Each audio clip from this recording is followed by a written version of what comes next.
శ్రీకృష్ణ పరమాత్మనే నమః.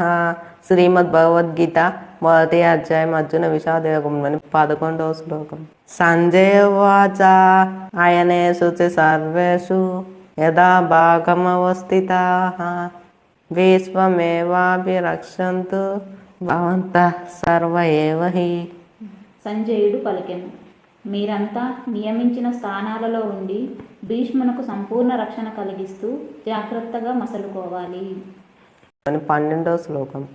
సంజయ ఉవాచ తస్య సంజనయన్ హర్షం కురువృత్తః పితామహః సింహనాదం విదధ్యుచ్చైః శంఖం దద్మో ప్రతాపవాన్. సంజయుడు పలికెను, అప్పుడు కురువృత్త పితామహుడు మహోన్నత మూల పురుషుడు అయిన భీష్ముడు దుర్యోధనునకు ఉత్సాహం కలిగించుటకు సింహగర్జన వలె తన శంఖమును పూరించాడు. 13వ శ్లోకం.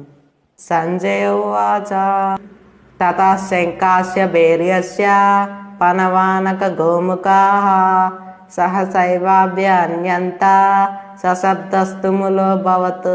సంజయుడు పలికెను, శంఖములు, బేరీలు, పనవానకములు, గోముఖాలు ఒక్కసారిగా మ్రోగించగా ఆ ధ్వనులు భీకరముగా దిక్కులన్నీ పిక్కటిల్లేలా ఉన్నాయి.